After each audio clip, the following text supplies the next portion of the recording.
টাঙ্গাইলে যমুনা নদীতে ব্যারেজ নির্মাণ, পাট শিল্প পুনরুজ্জীবন ও শিল্পনগরী গড়ে তোলার পরিকল্পনার কথা জানিয়েছেন বিএনপি চেয়ারম্যান তারেক রহমান।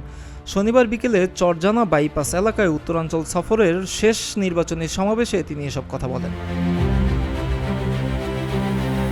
তারেক রহমান বলেন, জনগণ ঐক্যবদ্ধ থাকলে টাঙ্গাইল সহ সারা দেশে কাঙ্ক্ষিত পরিবর্তন সম্ভব। তিনি অভিযোগ করেন, একটি মহল ভোট বাধাগ্রস্ত করতে এনআইডি ও বিকাশ নম্বর সংগ্রহের মাধ্যমে বিভ্রান্ত ছড়াচ্ছে।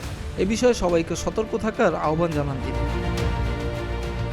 টাঙ্গাইলের বিভিন্ন দাবি দেওয়ার প্রসঙ্গে তিনি বলেন, আমরা রাজনৈতিক দল হিসেবে আমাদের প্রার্থীরা আপনাদের সামনে তাদের নিজ নিজ এলাকার বিভিন্ন দাবি উপস্থাপন করেছেন। 12 তারিখে আপনারা ধানের শীষকে নির্বাচিত করলে ইনশাল্লাহ 13 তারিখ ধানের শীষ তথা বিএনপি সরকার গঠিত হলে আপনাদের এলাকায় যে দাবিগুলো আছে পর্যায়ক্রমিকভাবে সেই উন্নয়নমূলক কাজগুলো আমরা শুরু করব।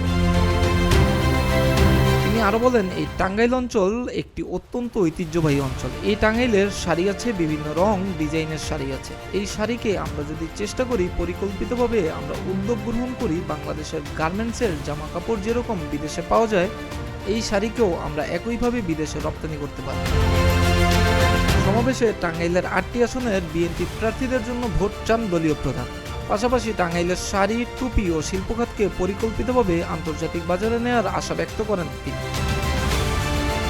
জেলা বিএনপির সভাপতি হাসিনুজ্জামিল শাহিনের সভাপতিত্বে অনুষ্ঠিত সমাবেশে কেন্দ্রীয় ও স্থানীয় নেতারা বক্তব্য রাখেন।